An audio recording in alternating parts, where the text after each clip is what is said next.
Welcome, Black people, to the movement for Black lives, Black Feminisms for Liberation Talk. I am so excited to be your host. My name is Paris Hatcher. My pronouns are she, her, and hers.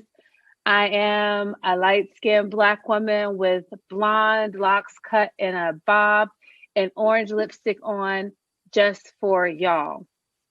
I'm so hyped for this conversation today, y'all. I love Black feminisms, and I know so many of y'all do too. It's my life's work. It's a blueprint for liberation. And I'm so, again, excited to be in conversation with Black feminists who also are evangelists about this good news. I'm the founder and director at Black Feminist Future. We are a movement hub and incubator that's committed to amplifying the power, the brilliance, and possibilities of Black feminist leaders, organizations, and movements. You can learn more about us by visiting us at our website and all social media platforms, blackfeministfuture.org. This conversation today, we have some incredible movement leaders, some who are part of the movement for Black lives, some who are not.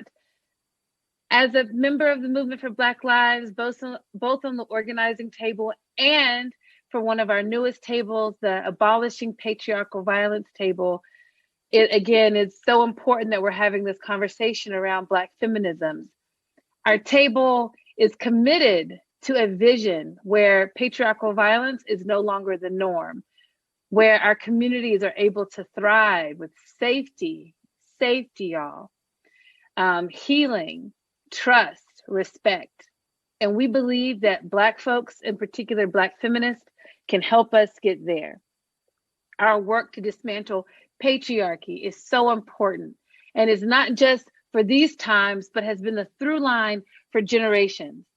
I would love to welcome the words of poet, Black feminist June Jordan, who tells us this: I am a feminist. And what that means to me is much the same as the meaning of the fact that I am Black. It means that I must undertake to love myself and to respect myself as though my very life depends upon self-love and self-respect. So shout out to the June Jordan.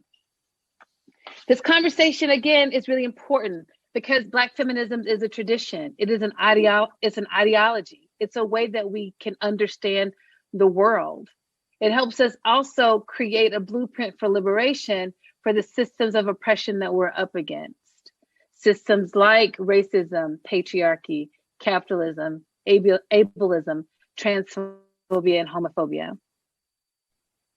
From defunding the police to significantly reducing climate change to ending the epidemic of sexual violence, Black feminism provides the tools so that we can confront, but not only confront, so we can build the world we deserve.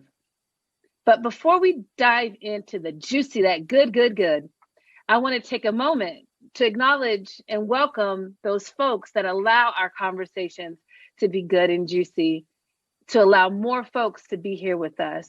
Our ASL interpreters, Candace and Paris from First Choice Interpreting. So excited to be with another Paris on this call. Shout out to Paris. Thank you for joining us in this conversation and for helping us make this space more accessible. At M4BL, we are making a commitment to disability justice and accessibility, not because it's, because it's about our people, not just around whatever. It's about really making sure that Black people, all of us, are a part of this conversation. So let me, in all of my excitement, introduce our incredible lineup of powerful leaders. And I really, y'all give some little hands or claps for our incredible panelists. Danny Ayers, the CEO of Me Too. Aisha Shahida Simmons, the creator of the film No, the rape documentary, and the author of Love with Accountability. We also have Jamara Amani, a community midwife and birth justice organizer, who are going to be joining us today. So thank you so much, y'all, for joining us. And I would love for each of you to introduce yourselves, stating your pronoun, where you are in the world, and maybe talk about how you're showing up in this moment. So the spirit that you're bringing into this conversation. And Danny, can you get us started? Yeah, sure. Happy to be here. My name is Danny Ayers. I use pronouns she, her, and hers. I am with Me Too International, the organization that holds the Me Too movement. I'm a light-skinned Black woman with tortoise-rimmed glasses and also an orange lip for the occasion. Happy to be here. I am in Atlanta, Georgia, and I'm bringing, just a gratitude to this moment, to this offering. I constantly reflect on, as hard as this work can be, as challenging and as small the wins feel, so many days. I'm just in gratitude to be near folks doing this work and to be in conversation with y'all. It's a true blessing. And so honored to be here in y'all's company and get this party started. Thank you, Danny. Jamara. Greetings, everyone. My name is Jamara Amani. My pronouns are she, her, and queen. I'm very blessed to be here this evening. I'm in Miami, Florida. I'm a mother of 4. I'm a midwife and a community organizer working to build a movement for birth justice. And tonight I am bringing with me the spirit of joy. It's really beautiful to be part of a movement where Black people are coming together to declare our liberation and to work together with love, with accountability, with joy, in the spirit of our ancestors, to just grow together and to demand, what we deserve. So I've spent the day hanging out with Black mamas and babies, which is really my joy thing and my passion as a midwife caring for my community. So that's what I'm bringing tonight. I'm bringing the joy and love. Thank you. Thank you so much, Jamara. And Aisha, please introduce yourself. Hi, good good evening, everyone. My name's Aisha Shahida Simmons, and my pronouns are she and her. I am a brown-skinned African-American woman with dark brown locks and turquoise glasses and some red lipstick and a red shawl. I am hailing out of Washington, D.C., the land of the Anacostan and Piscataway people, Indigenous nations. Really grateful to share this space with my sister comrades, bringing. And I'm weary, but I'm also hopeful, and I think want to invoke prison abolitionist Miriam Kaba's words that hope is a discipline. So despite the weariness, I am very hopeful. And it is this gathering and many other gatherings that give me hope. Thank you. Thank you so much for that, Aisha. Yes, to hope as a discipline, as Miriam Kaba reminds us, and to the weariness of this work. When we talk about Black feminisms, we oftentimes, what we're up against is really intense. And I was thinking, Aisha, we would love to show a trailer from your film, No, the Rape documentary, so folks can get a snippet of the magic that you've created for us in your decades of activism, speaking against the conspiracy of silence when many others have, were like, no, we don't want to talk about this. So let's play a trailer of your work, if that's all right with you. It is. Thank you.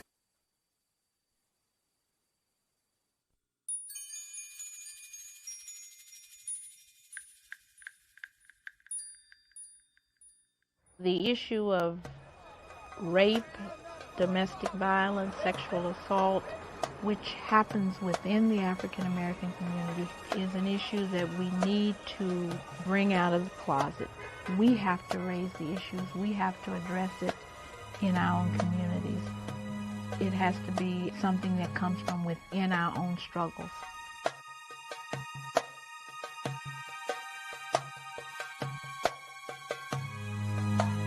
When I met the boy that was to be my rapist, I was 12. And I was innocent, and I was a virgin, and I knew very little about sex. When we got to the dorm room, he said, "Can I come in?" Well, at first I hesitated, but then I thought, oh, I'm sure it would be all right. I mean, he was one of our heroes. Oh God, what is he gonna do with this knife? Is he gonna stab me? Is he gonna stab my son? Is he gonna insert this knife in my vagina or what? I was crying, and I had been struggling with him. And he was just yelling in my face, calling me all these names. There was a part of me that said, no. He's not going to take that from you. He is not going to make you respond to something you don't want.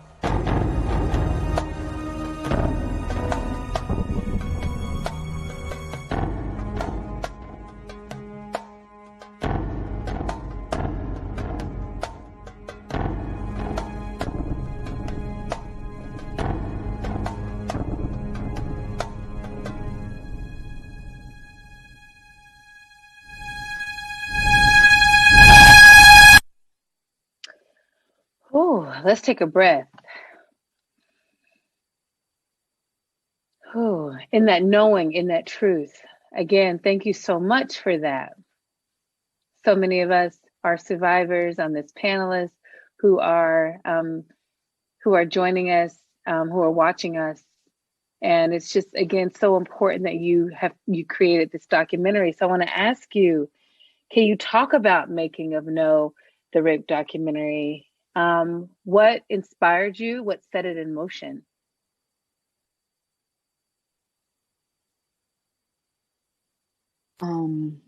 Thank you. So I am a survivor of childhood sexual abuse and also adult rape. So I think is very foundational. I started working on the film in fall of 1994 with the co-producer Tamara Xavier. I think that what inspired the film what was the backdrop at the time was the Clarence Thomas hearings when Anita Hill was subpoenaed to testify against Clarence Thomas in response to the sexual harassment when he was being confirmed for the Supreme Court. The Mike Tyson trial when he was accused and also convicted of raping Desiree Washington. And then while I started in fall of 94, in 95 was O.J. Simpson and the murder of Nicole Brown Simpson and Ronald Goldman. So that was the backdrop that I was making the film. I had the opportunity to go to South Africa as the youngest member of the delegation from the American Friends Service Committee to be an NGO, non-governmental organization observer of the elections where Mandela became president. So I was there for 6 weeks. At that time, I was 24, turning 25. And while there, I met with South African women activists that gave me a poster that said one of the most violent social settings in South Africa is the home, the crime battering. And so there we were celebrating the end of legal apartheid. And yet I was engaging with my South African sisters about sexual violence. I hadn't thought about it in terms of, I knew about sexual violence, but I hadn't thought about it in that moment. And that was also 30 years after my mother was in Mississippi in SNCC in 1964, and she had been assaulted and instituted a sexual harassment policy on her SNCC project. So I think for me, even though I grew up in a Black feminist household, it really crystallized to me that while we must fight against white supremacy and racism, that we cannot put gender violence on the back burner. And so those were the foundational tenets to Making of No. Now, I thought it was going to be a very quick journey, and it turned out being 12 years before it actually was completed. Wow, so important, especially the connection to other locations over time. And exactly what you said, I oftentimes find that people are more keenly aware, especially within Black organizing communities, can talk about white supremacy or racism. But when it comes to patriarchy and the way it shows up, that we don't have as much fluency around that, right? And how and how it just seeps into so much of the work that we do. So, you talk about the late 90s into early 2000s, and it was before a cultural shift like Me Too. So I'm curious about what challenges that you faced that were unique to the time when you were creating this body of work, and what were the breakthroughs that made it happen? So you said it was 12 years. What was the breakthrough? Well, for this project, but also for Me Too, what do you think the breakthrough moment was that allowed Me Too to really start to puncture the silence? Okay, so I view this as an intergenerational run, so to speak, right? So that it's just a chipping away at this huge mountain of oppression that is filled with white supremacy, heterosexism, misogynoir, transphobia, death, autism, disability, injustice. And so for me, I feel like I know I am a part of a continuum. I think about Loretta Ross, of course, Rosa Parks, the Combahee River Collective. Like, I just think about that generation. My mother, Dr. Gwendolyn Zahara Simmons. And also I think about my sisters who were alongside of me. I think about Tanya Lovelace, who was the second director of the Women of Color Network, Luz Marquez Bimbo and Condencia Braid with Sisters of Color for Ending Sexual Violence, as well as Insight, Women and Trans People of Color Against Violence. And as we know, Tarana Burke with Me Too movement, and many, many more. But just really, really important that I feel like no wouldn't exist without this kind of continuum, because I received so much resistance making it. I mean, now it's kind of hard to imagine. First of all, I made No, started working on No, and completed really before social media as we know it today. There was when I started, there wasn't even email in the way in which we know it, let alone the ways in which we connect. So it was about putting feet to the pavement and to raise money for this film, because so many funders were saying, I'm out as a survivor, I'm out as a lesbian. And it was, what's your axe to grind, given that you're a lesbian? The fact can't be denied that the moral point of view in the Black community is that a woman shouldn't be in a man's room at 2 a.m. in the morning. I mean, these are written comments from funders. Major networks said, let's face it, most people don't care about the rape of Black women and girls. So it's fascinating to be in this moment in 2021 and seeing some of those very same networks that said no to no, saying yes to so many important programs that are amplifying the realities of Black women survivors. And so when you ask like what creates the breakthrough, I think it's the continuous movement and pressure on the outside, so much that we don't even know the voices that we don't know, the stories, the leadership of so many Black women, Indigenous women, queer folks, trans folks, people of color who have been pushing and saying, yes, we must end white supremacy, we must end racism, and we must end sexual violence, and we must do it outside of the prison industrial complex.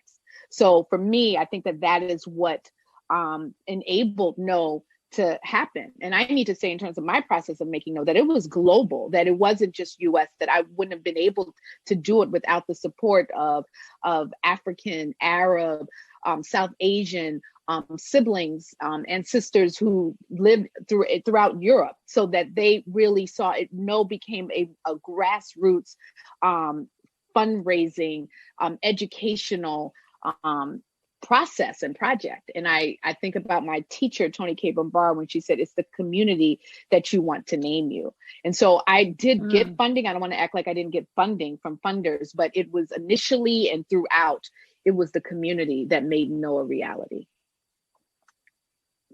So just so important. I'm thinking what came to my mind was what Alexis Pauline Gumbs talks about, this through line, right? And so it's that through line through generations. It almost creates this wave where that there's so many of us who have been going after something, that it's the collective effort. And so that we see Me Too in the lineage of the work, of your work, Aisha. And so speaking of some of the parts that's been untold, or speaking about in particular, these pieces around how do we respond to harm outside of a carceral system. So using police and prisons as the way to solve patriarchal violence. I want to talk about your work, Love, with accountability. And, you know, in a couple minutes, can you share, I know that's a lot, like, what does that mean to you? And I think in particular, what does it mean? And I think the call for us to think about an ongoing survivor-centered healing journey and movement. For me, yes, let me just say, love with accountability. It comes out of my lived experiences of that saying that love will not shield one from accountability. As I started out by saying, I'm a childhood sexual abuse survivor. So I was really using that language with both of my parents, who are incredible freedom fighters and who have put their lives on the line for justice in this country and globally. My father was in prison for 30 months for refusing to fight in Vietnam. As I already shared about the work that my mother did in SNCC, and they're still doing this work, still on the front lines in their late 70s. And they didn't protect me when I told them that I was abused as a child. And so, you know, that is the complexities that many of us hold. And for me, it's really about how do we hold each other with love, and yet making it clear that people have to be accountable for the harm that has been experienced. And I think that we are told as a society in our communities that, that when harm, particularly sexual harm, has been called, we call the police. We need to lock up the perpetrators. We need, that's the ultimate response. And I know that we know policing doesn't make our community safe. We know that. And I also know that sending someone to jail isn't going to disrupt sexual violence. We know that people are disproportionately raped in prisons. Our people are being hoarded into prisons, most of them for not about the harm that's been happening in our intra-communally. And so for me, it's about what are the ways in which we create spaces. And I want to be clear that I don't put that onus on survivors. We have to be survivor centered. So it's not an either or, it's a both and. We have to work with survivors and make sure that they are safe and that they are cared for and healing. And then we also have to work with the harm doers, because I believe that people who harm have been harmed. And I know that all of us are capable and do cause harm. So when we recognize that I think that then it is an invitation and opportunity for us to think about holistic ways to encourage all of us to be our best selves.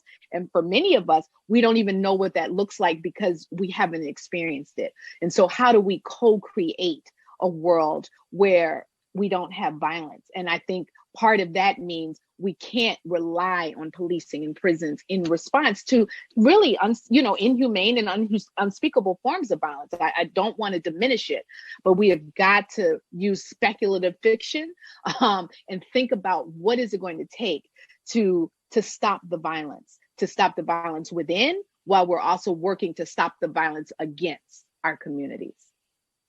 Thank you so much, Aisha, for you sharing your really brilliant work. I want to invite Danny into the conversation, as well as the CEO of Me Too. And I think it's just like this perfect segue for both of y'all to be together. So I'm curious, do y'all know each other? Have y'all, and how do you see y'all's work intersecting? And in particular, why do you believe a collaboration or working together would be really important? So welcome, Danny. Thank you. I'll chime in first here. Yes, I do know Aisha and Aisha's work, which is incredibly powerful. And, we have worked together in a bunch of different dynamics since Me Too has sort of grown into an organization. And we find the work that Aisha leads around child sexual abuse, adult survivors of child sexual abuse is an incredible part of the conversation that we must have. And so anytime we are convening conversations and thinking about the spectrum of survival, we are very much, Aisha's name is often on the tip of our tongues in terms of who needs to be at the table in this conversation. So, you know, from survivors agenda work to Me Too's internal programming, you know, we don't let Aisha get too far. Yes, I really wanted to lift up what you said around the spectrum of survival. It is important that we think about that, especially as we are thinking about our work to abolish patriarchal violence, and also thinking about Black feminisms offers us also a way to think about how do we build the world that are necessary for all of us to thrive, right? And yes, the many of us, we are on a spectrum of survival. It's not as many want to make it a moment in your life, right? In many ways, it informs your life. It informs your relationships. And we need to be thinking about this, right? Survivor-centered, to be able to have not just services, right, but also organizing and movement that really thinks about that spectrum. And also, I just want to uplift Aisha again for your incredible work and your contributions. Your name is mentioned all the time. I hope that your ears are ringing from folks just really lauding you. We appreciate you for what you've given, and I can only imagine the impact that has had, because that is a heavy burden. But just know that there are many of us who want to hold that with you and give you your flowers for sure. So, Danny, I have some more questions for you. Me Too is 3 years old. Wow. And it signifies the leaps and bounds that the movement has taken to end, sexual violence and really call out patriarchy. Can you share a bit about the impact of Black feminism as it has been a framework to shape Me Too's work? And in other words, what is the importance of highlighting the distinct interactions of race, class, sexuality, and ability on Black women's lives as survivors? Yeah. Well, you know, this work is certainly built on the work and the lineage that you mentioned of so many organizers and movement leaders and decades of work. And so we are very humble about, that we are building on really powerful work that has happened over the years. Me Too's name was sort of thrust into the limelight and has a lot of visibility, but we really see our role in terms of how we do the work as convening and bringing together the folks that are doing this work every single day, like I said, across the spectrum. So, our framework is grounded in Black feminism. It has been, and in fact, at the very beginning of creating the organization, one of the first things we did is go to work around really creating a documented framework. A brilliant scholar and professor named Ayanna Spencer helped us create it, and it really grounds our work through a Black feminist lens. And going all the way back to when Tarana first started using the words Me Too and Selma back in the early 2000s in doing youth development work, it's always been grounded, centering Black women and girls, and has essentially, for a couple of years when Me Too went viral, there was this sort of misunderstanding about what the work really was, because it became popular in a moment where Hollywood was having a reckoning. Our work sort of got conflated with that. And so this has really been an opportunity in the last 3 years to shed light on what this work really is about centering Black women and girls, femmes, gender nonconforming folks, queer, trans folks, the disabled community, all communities of color, and not to the exclusion of any other community, right? We know if we focus on our most marginalized and under-resourced communities, everyone gets served. So, we built this organization sort of in this grounding and with an understanding that for generations, there have been these, dominant narratives about Black women, inside of sexual violence, and that the issue of sexual violence is about power and the abuse of that power. And so, if it's for us, it's about addressing, the over-sexualization of Black women, the adultification of Black girls, sort of this expectation of strength, and the realities that 6 in 10 Black women experience sexual violence by the age of 18. And so this work is grounded in that knowingness, and understanding that sort of all of the intersections of race, gender, ability, all of these sort of come to a head when we're looking at the exponential experience of Black women and Black women identifying folks.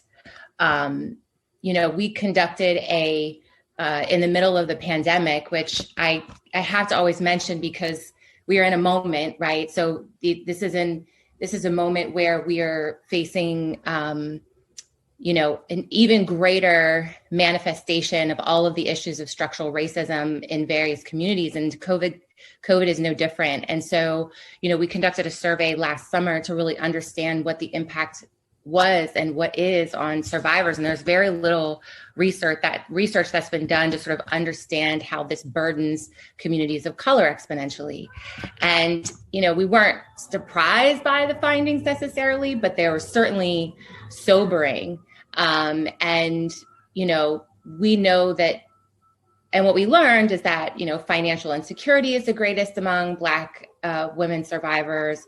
And those financial insecurities increase the likelihood of someone returning to a harm doer. So I just want to mention that we're also at a key point in this work as a result of the pandemic. And so there's a lot of work to do across the intersections of all of these movements, including M4BL. Yes, definitely. This leads into my next question for y'all. I'm sure you mentioned before that when Me Too went viral,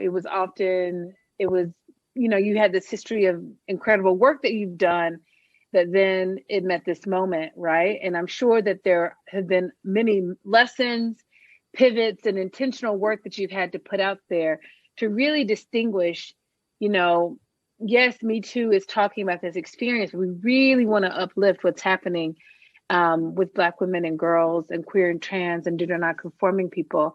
And so I'm curious if you could share with us more about a project that you recently launched called We As Ourselves. Can you tell us about that campaign? Oh, We As Ourselves is such a beautiful offering. We launched mid-March, and actually the name We As Ourselves was inspired by an excerpt from the book When and Where I Enter, The Impact of Black Women and on Race and Class in America by Paula J. Giddings. And so we are excited about this collaboration. It's with Time's Up and National Women's Law Center, and it's really a love letter to Black survivors. The campaign is all about sort of a purposeful, media and cultural narrative strategy that uplifts Black survivors and Black women.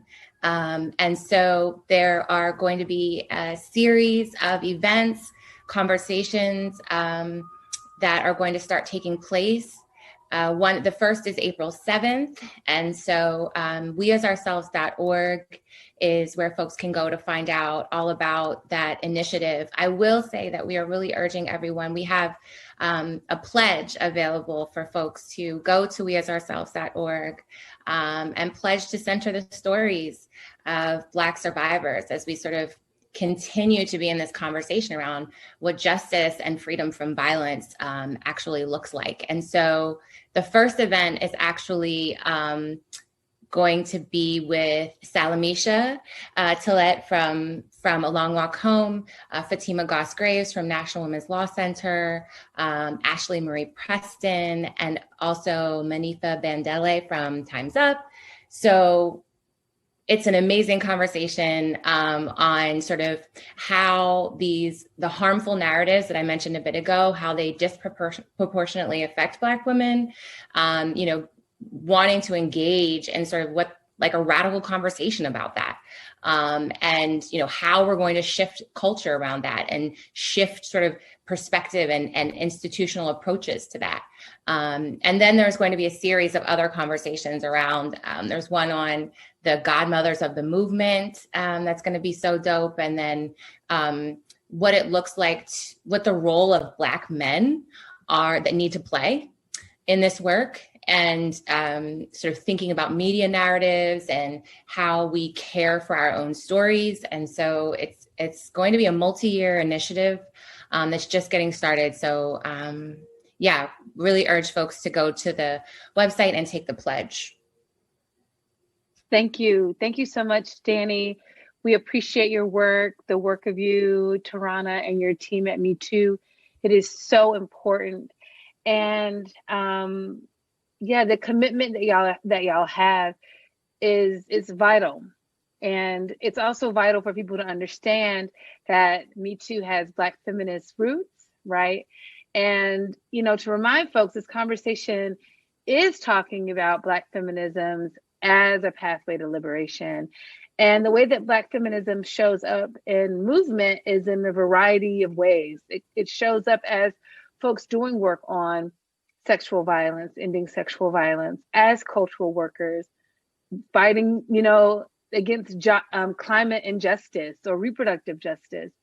And I'm really excited to have Jamara Amani join me, our final panelist, to talk about birth justice and really the incredible roots of birth justice, using Black feminisms as a blueprint to liberation, to really deal with one of these crises, which I know you're going to talk more about this, but what's called a Black maternal health crisis, which I'm sure you would be calling just a health crisis in general. So Jamara, can you tell us about your work? I think your job is amazing as a midwife, also as a community organizer. So tell us about your work and what drew you into being a birth rights activist and a midwife. Thank you so much for having me to talk about this. I do feel like I missed an opportunity earlier when everybody was kind of doing the intros. So I'll just describe myself. I'm a brown-skinned Black woman with an afro pulled into a pineapple, and I got a purple lip and some lavender rimmed glasses, some Adinkra symbol earrings, and a Black Mama's Matter button. Didn't want to miss out on that intro. But to talk about my work as a midwife, it's interesting because when you think about birth, we were all born. So it really impacts everyone. Most of us know someone who has given birth, whether that be the person that birthed us or, someone in our family or friend circle. And so birth is just a really universal issue that impacts everyone.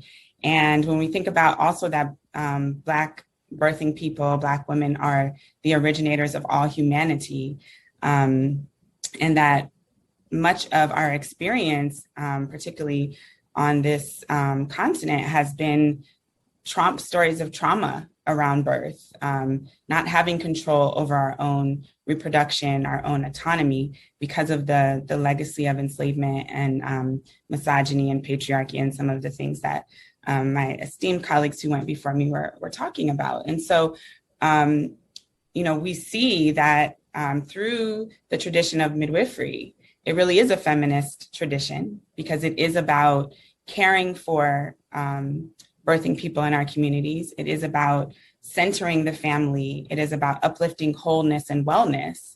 And it's really something that was brought with us as our ancestors, came to this continent, however you believe they came. There's many different theories, but the traditions of midwifery is something that has been with us from the beginning of time. It is, the true oldest profession. And so I feel that many midwives, particularly Black midwives, are called to this work. I know that for me personally, midwifery came to me through dreams. It came to me through the experiences of birthing my own children. And it really was a calling that wouldn't leave me alone. It was like, you have to do this. These babies are calling you. These mamas need you. These families need you. And so my history really as an activist intersected with midwifery because I became a mother and I said, I have to be a mother and an activist. And when I started learning more about the disparities around birth and through my own experiences, I had a couple of traumatic experiences in giving birth. It really was like, okay, there's all these connections between social justice and birth that, are not being highlighted. I didn't see it really being highlighted in the reproductive justice movement. And I knew all these Black mamas that were having these traumatic experiences, some losing their babies, some losing their lives, not having access to care, and really feeling like something is missing. And what's really missing is midwifery, because midwives have been the caretakers of our communities from the beginning of time. And midwives were systematically eradicated and removed from Black communities by the white medical establishment that really wanted to move birth from homes into hospitals and to have control over women's reproduction and to have control over the birth experience, which is why we see in many hospitals, people give birth flat on their backs, laying down, not in an empowered position, but really at the mercy of doctors that, perform all kinds of unnecessary interventions or sometimes are absent. And that can lead to complications. It can lead to, certainly Black mamas and women feeling like I'm not being listened to, my rights are not being respected. And to be respected in birth is a basic human right. So that's really what led me to this work, is just really understanding that there are these connections between justice issues and birth. And I was like, this really needs a voice. This really needs, a movement. And so I became a midwife while carrying that spirit of activism with me, which really led to the formation of the birth justice framework and movement that, has been growing. Fantastic. And do I need to take a pause for interpreter switch? Yeah, okay. I didn't get that note last time, so I apologize to our incredible interpreters. Awesome, I think we're ready to go. So you're absolutely right. Oftentimes in our movement or what's considered Black liberation work, we forget about certain aspects, a lot of the times that are gendered, right? Or the things that we just want to happen. Like we want babies, but how they get here, children should be educated, but how that happens, but that's actually so key and so important. Or we need childcare, but right. And we're missing out as a movement, as a Black liberation movement, if we don't take serious the business of making sure that birth, that the health of those who give birth is premium, that, children have the resources to thrive, and that there actually are resources like childcare and support systems that really allow communities, families, and individuals to thrive. So I would love for you to talk about, I just spoke a little bit to that, but why do you feel like birth justice is important to be, like, it's really important for our Black liberation movements and the Black feminisms? Yeah, so my experience of being an activist and an organizer within social justice organizations and being a young mom was really just always feeling marginalized, and that, I had to figure out things like childcare and maternity leave, and, there just wasn't really the support. And, I think that has a lot to do with capitalism. It has a lot to do with the nonprofit industrial complex and how our movements are often kind of fashioned after these corporate, models that don't necessarily center wellness and wholeness in families. And so it's super important that if we're going to have all the voices at the table, that we do make sure that Black mamas, Black families are in the center, that Black trans birthing people, Black disabled birthing people, Black young birthing people have a space and have support, because it's really not possible to have a sustainable presence of the most marginalized in our communities without supporting folks to be there. And so one of the things that we've learned at Southern Birth Justice Network is that, and this model it's been around for a long time, but really, through taking care of people's basic needs or helping them to figure out how to take care of their basic needs, we can also have an opportunity to educate folks, politicize them, have an impact on families that's really a ripple effect beyond just the individual. And so that's something that, we really center, and it comes from the Black Panthers, model of, feed the people, take care of people's health, and help people to understand why their conditions are the way that they are. And it's really up to us as mamas, as parents, to, kind of raise that banner and that voice and not be marginalized in the movements. And when we look at the traditions of movements, Black mothers, have been at the forefront for a long time. And so this is not a new conversation. Babies on our backs, pushing the strollers, breastfeeding one, got the other one by the hand. Like that's, you see that within our movements for a long time. And so, really just making sure that we are reclaiming that tradition, that motherhood is really an honor. Like when someone makes that decision, and not everyone has the privilege or the opportunity to make a decision, right? Some people, parenting is forced on them. But when someone makes a decision to, I'm going to bring this life into the world, or I'm not going to, or, if they're forced into it, whatever the scenario or circumstances are, they deserve support that meets them exactly where they are. And that's something that, is so easy to push aside because of misogyny, because of patriarchy, because it's, women's work traditionally. And it's not something that's valued as like actual work that keeps our society going. The work of mothers, and parents keeps our society going. None of us would be where we are if it wasn't for the work of mothers and parents.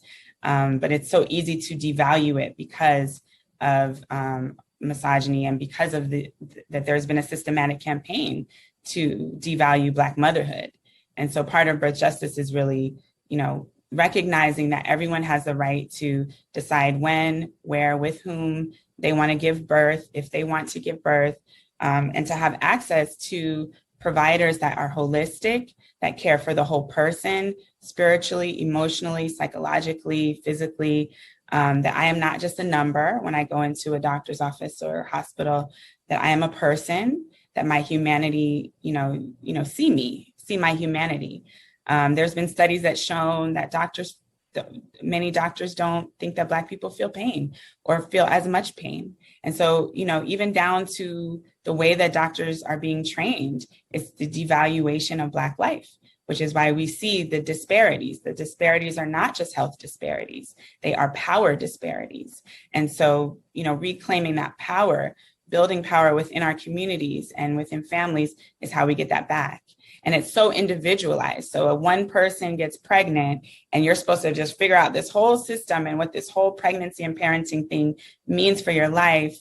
And it's been really separated from community. Healthcare has been separated from community.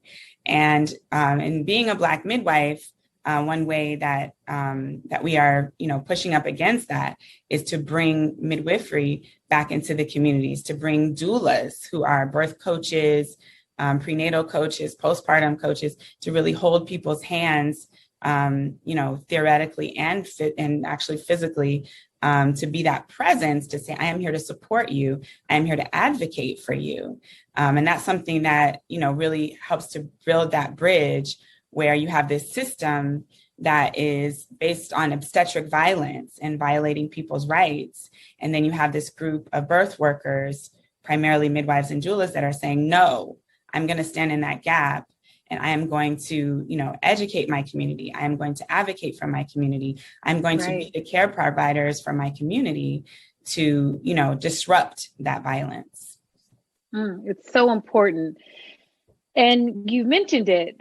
You started to list some of the work that you are doing, right? So there's the actual, the midwifery, the catching babies, the care, the visits, and there's also the community organizing aspects too.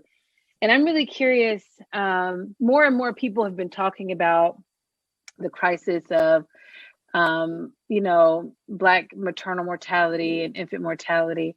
But I would love to hear from you. What are some things that our audience should know about some of the conditions and urgent realities that you're facing in your field, and that more Black organizers and folks committed to Black liberation need to be aware of?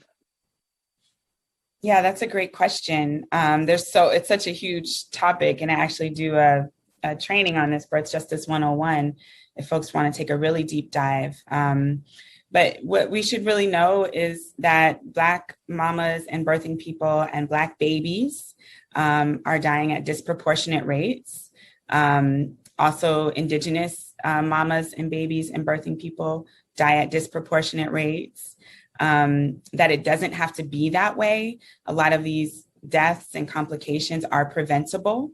That the way that the system is set up, one, to delay access to care, two, to allow substandard conditions for care, three, to not give voice to the people who are receiving care. So not having informed consent, people not knowing what their rights are, that they can say no to certain procedures, medications, interventions, and then also the C-section rate being astronomically high as compared to what's recommended by the World Health Organization.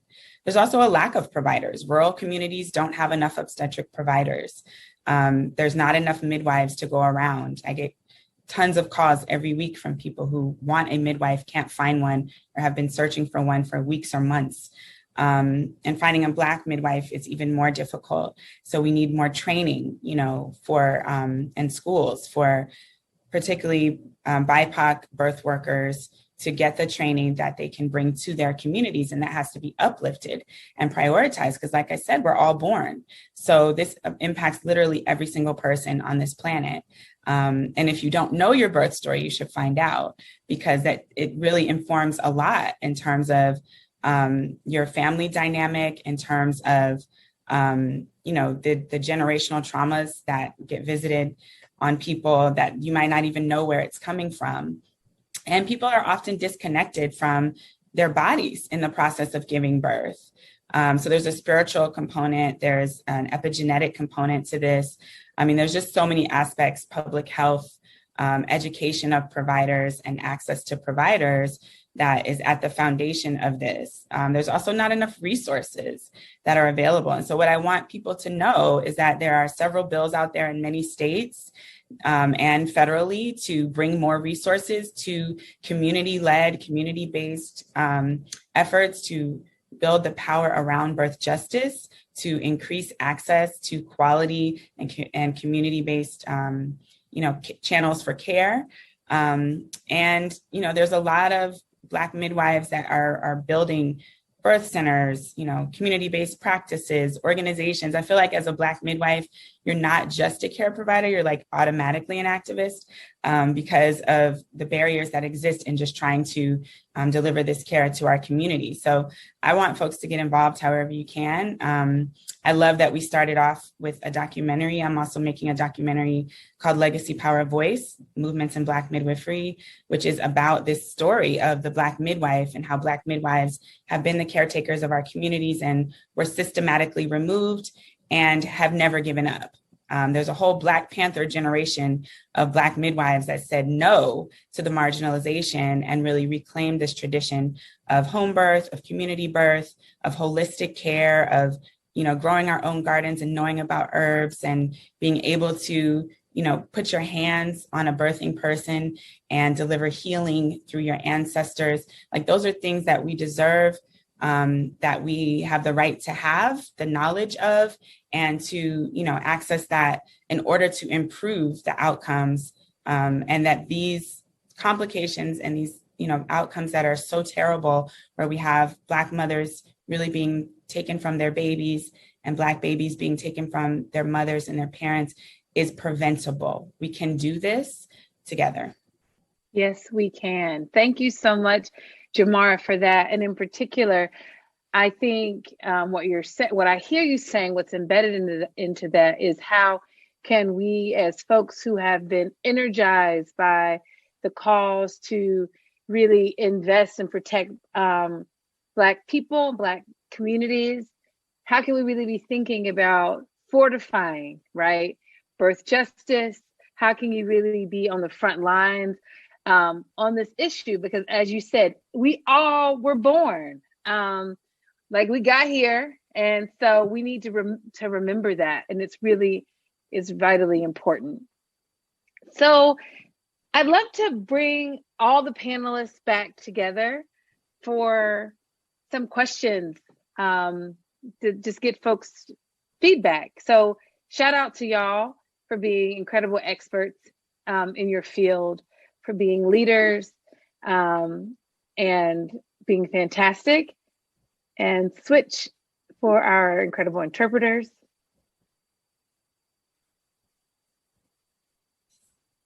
We ready to go? Awesome. Thank you, Candace. So I have a question for all of y'all. I'd love to get y'all's feedback on this. I think we all touched on in different ways that our work oftentimes has been burdened by a history, where people oftentimes like to whitewash our histories, right? So where they'll say, oh, sexual assault, that's like white women, that doesn't happen in Black communities, right? Or we don't give birth at home, Black people only give birth, ... I think really similarly around feminisms, folks will say, oh, feminisms is not for us. And I'm like, it's absolutely, it's ours, right? And so I also know that Black feminisms, and we use that as particularly because it's not just one way of being. There's different types of feminisms. We come from different schools of thought. And it isn't only about Black women and those who have the lived experience of being a Black woman. It's not just about Black women and girls. We've also been talking about the need to see Black feminisms within a gender spectrum, in particular, as we understand Black feminisms as a way to confront patriarchy, which created the gender binary to begin with. But again, that's hard because there has been a history as well as a current reality where feminisms has been used to harm people, right? To say, okay, well, only these people can be feminists, other folks cannot.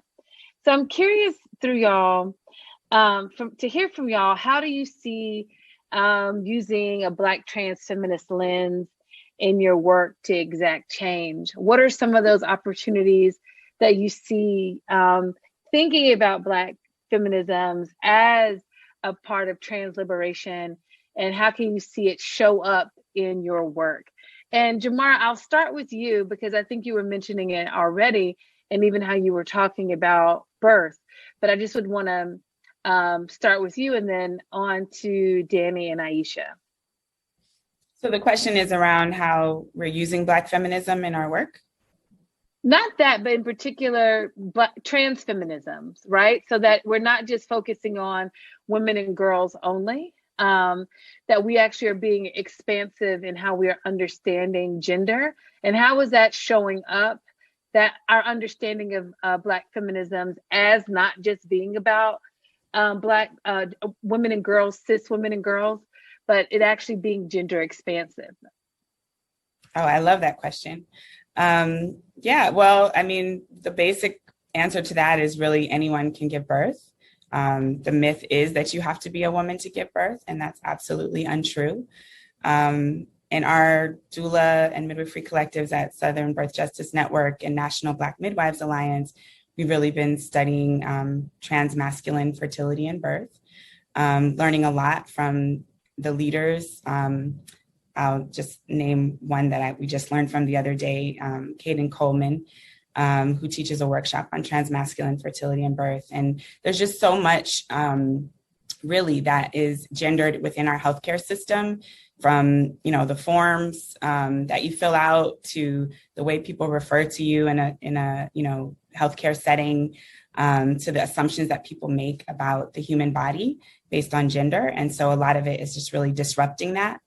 And this year for Mama's Day, we really want to center transgender parents, and have formed a committee to think more deeply about what are these questions around parenting? What does it really mean to be parenting as a trans person in this very gendered context? And how can we as allies create more space to support folks who, you know, have to not only just go through the regular pregnancy, you know, first fertility, then pregnancy and birthing process, but then confront and combat all of these ways that assumptions are made about people because, you know, they are parenting or giving birth. So there's a lot of work to be done around that. We participated in a effort to really highlight that anyone can give birth. And it's a resource called Birth for Everybody. It's a website to just educate the general public, providers about pronouns, about how to name body parts, about different types of families, about how things like transitioning, you know, physically through gender affirming surgeries or other types of care affects pregnancy and birth, about chest feeding, about lactation. I mean, there's just a lot to be said about centering trans parents. And Black trans parents, of course, are going to be the most marginalized.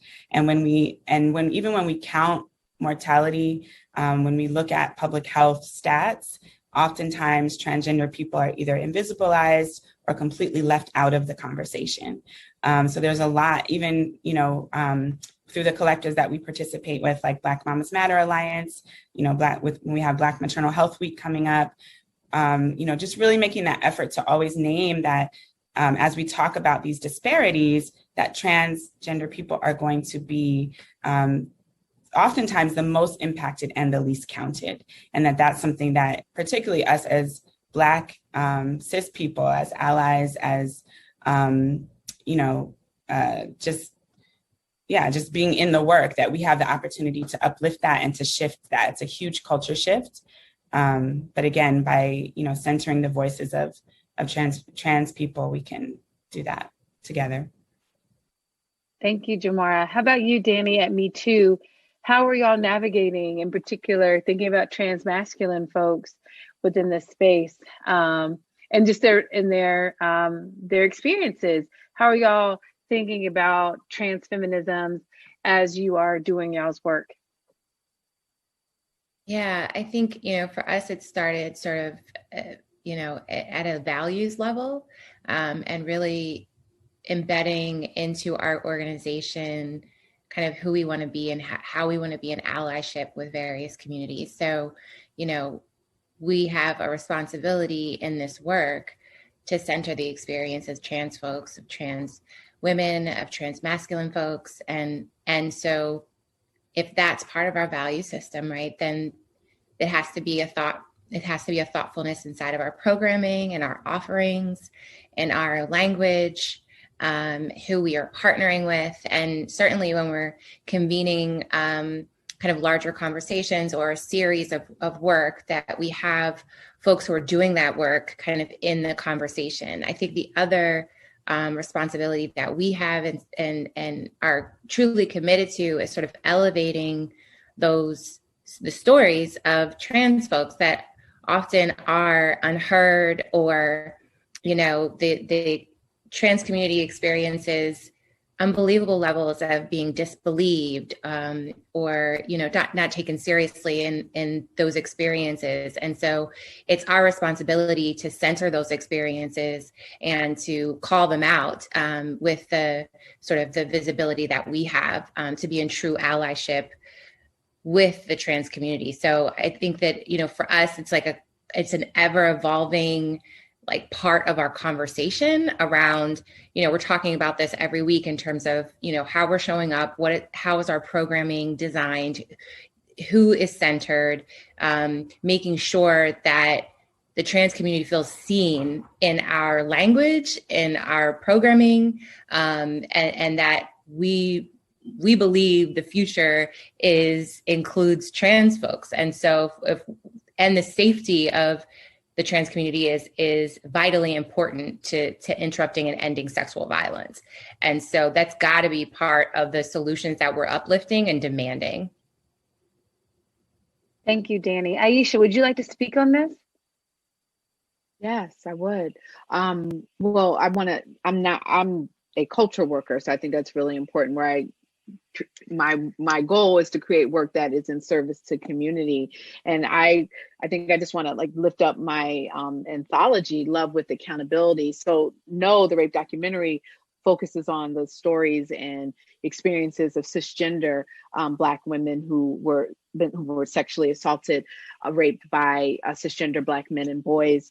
And I think for me, it's important to really talk about that in the context of my own evolution and transforming understanding around sexual violence. I think so often folks just kind of say, oh, I've always been this way, when that's not always the case. And I think it's really important to really acknowledge communal learning and understanding. So when I first started, I just really thought sexual violence was something that only happened to cisgender folks.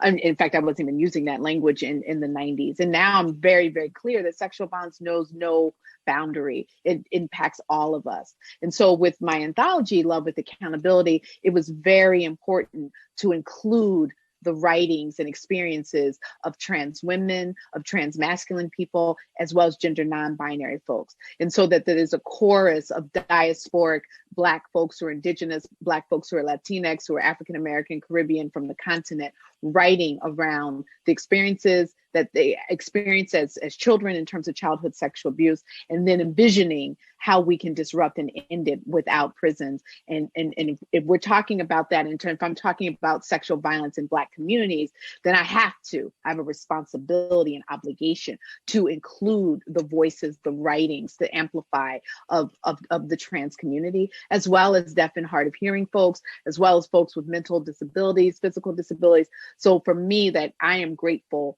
to really learn and to be like, yes, that these voices need to be centered, because as Danny said earlier, it is not until the most marginalized of us are safe and centered and free that we are all safe and centered. So until we make sure that everybody is in, then none of us are in.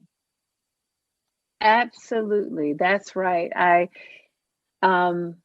I think what is important, and I think what you've all have said, is that we see and acknowledge that our trans non-binary siblings are an asset, a superpower, and they are a gift to us. And just because, period. And we do this work because we want to be free, all of us. And their liberation means that we're free too. And again, that's really, really important, because we know that in many ways that feminism has not always been as explicit, but this Black feminism that we are practicing is. So I want to close out with asking one more question of y'all. So in February, M4BL had Black Futures Month. And this month for March, which is, this is Black Feminisms Month. So Black Feminisms as our blueprint for liberation.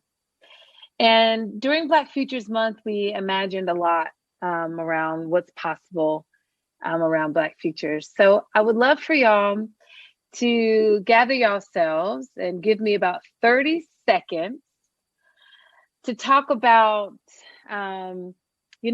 just to ground in what y'all have said. Our Black feminist future is queer, it's disabled, it's trans, it's expansive. There's room for all of us. There's love, there's care. We've got young people. It's international, it's vibrant. And I wanted to hear from y'all, what is your vision for Black liberation, Black feminist liberation? So I'm gonna give you a chance to think about it and then 30 seconds to respond.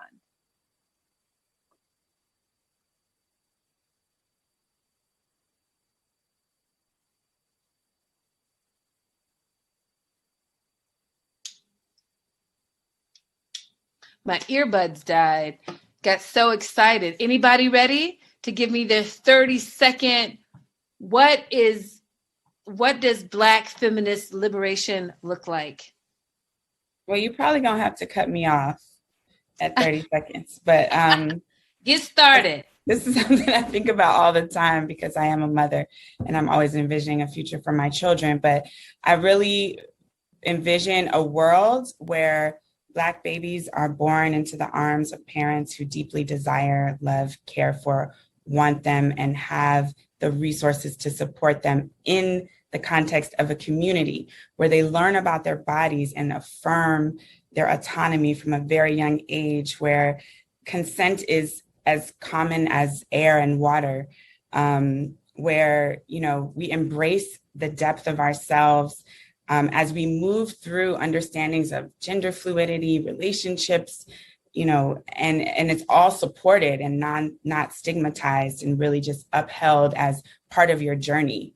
And that, our neighborhoods are full of clean water, air, nature. School is outside, we hang out in ways that, are accountable, that are loving, and that the laws and rules of our society really support the deepest part of what it means to develop as a complete, fully actualized human. Did I go over my 30 seconds? That was juicy. I'm going to wait for an interpreter switch. Sorry, I was Jamara. No, you're great. That was pretty juicy. I want to go to there. Who would like to go next? I'll jump in. That was beautiful, Jamara. I actually saw that world. I think for me, a world free from sexual violence is possible, and through the work and the networking of all of the brilliant minds that are working globally to interrupt this public health crisis. And what that looks like is, culture across the globe that have embraced bodily autonomy, that have completely embraced enthusiastic and radical consent, and that have come together to work together across movements, across issue areas to solve for communities that are safe for everyone across the gender spectrum, across the race spectrum, across the age spectrum, across the ability spectrum, that we understand what it means to have respectability and conduct that provides safety and freedom, and that we hold each other accountable when folks get into trouble or when folks cause harm, even when they don't mean it. And so I think that if we can, move to a place where we're all holding each other accountable, that world will be incredibly beautiful. So I didn't say that as well as Jamara, but that's sort of where I live. Thank you for your vision, Danny. And Aisha, what about you? Yeah, well, I feel like they've all covered all the the components that are most meaningful to me. I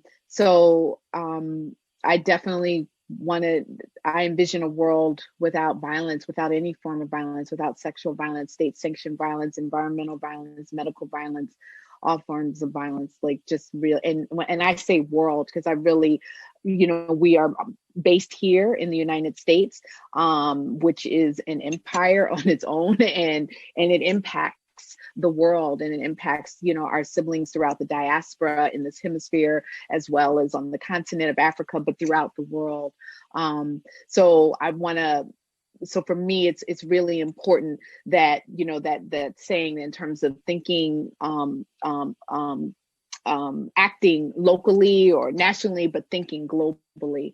And so I'm really just very interested in safe spaces for all of us, and also that that there's one day a generation that is like incredulous at the thought that the kinds of violence that so many of us have either experienced or witnessed in terms of sexual violence, state-sanctioned violence, police brutality, incarceration. And so for me, and I want to be using the words of Audre Lorde, deliberate and intentional. So not rushing to create that world, but really planting the seeds so they take deep root, and the trees, unstoppable trees are grown. So for me, I see myself as part of that intergenerational plan, wanting to see change as soon as possible, and yet not wanting to rush it if it means cutting any corners. Thank you so much, Aisha. I want to thank each of our panelists, Jamara Amani, Danny Ayers, Aisha, Shahida Simmons, for joining us. This conversation is so important. And really, thank you for helping M4BL close out Black Feminisms Month. And thanks everyone to our audience for joining us. Black Feminisms helps us connect the dots. It also allows us to vision. And all of those visions, y'all are helping to make happen in y'all's communities every day. We've got a lot of work to do, right?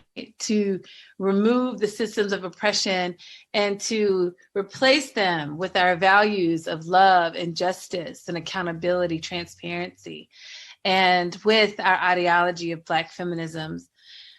Our commitment is for us to be trans feminist and queer and thinking beyond the binary, to think about ability, to destroy capitalism, misogynoir, white supremacy. We are ambitious in what our people deserve, and we will work generation by generation until we get what we deserve.